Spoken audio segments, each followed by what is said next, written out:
অহা শনিবাৰে কি আহি আছে জানেনে আপোনালোকে?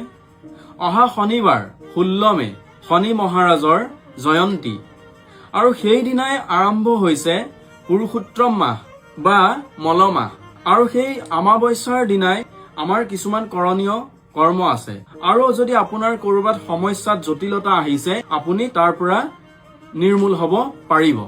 নমস্কাৰ, মই পংকজ কাশ্যপ।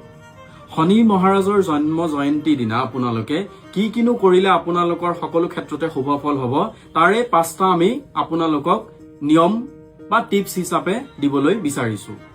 উক্ত দিনা আপোনালোকে ব্ৰহ্ম ভাগতে উঠিব। পুৱাৰ ভাগত উঠি আপোনালোকে স্নান কৰিব। স্নানৰ অন্তত আপোনালোকে সূৰ্য প্ৰণাম কৰিব। সূৰ্য প্ৰণাম কৰোতে মনত ৰাখিব জলত আপোনালোকে তিল, ক'লা তিল অৰ্পণ কৰি পেলাই সূৰ্য ভগৱানক জল অৰ্ঘ্য প্ৰদান কৰক। তাৰ পিছত আপোনালোকে নিত্য কৰ্ম বুলি কোৱাৰ লগে লগে আপোনালোকৰ ইষ্ট সাধনা কৰক। ইষ্ট সাধনাৰ পাছতে আপোনালোকৰ ঘৰৰ সন্মুখত বা ওচৰে পাজৰে যদি শনি মহাৰাজৰ মন্দিৰ আছে, মন্দিৰত গৈ আপোনালোকে তিলৰ চাকি বন্তি প্ৰজ্বলন কৰক। বন্তি প্ৰজ্বলনৰ পাছত আপোনালোকে পাৰিলে তিল তেলৰ সৈতে বা মিঠাতেলৰ সৈতে শনি মহাৰাজৰ গাত অৰ্পণ কৰক। তাৰ পাছত আপোনালোকে দুখীয়া দৰিদ্ৰজনক অন্ন আদি ভোজন কৰক, মিষ্টান্ন ভোজন কৰক। তাৰ পাছত আপোনালোকে ক'লা বস্ত্ৰ যি সাধ্য অনুসাৰে পাৰে আপোনালোকে দান দিয়ক। আৰু ৰাতিলৈ এটা ডাঙৰ টিপছ, এখিলা পাণ ল'ব।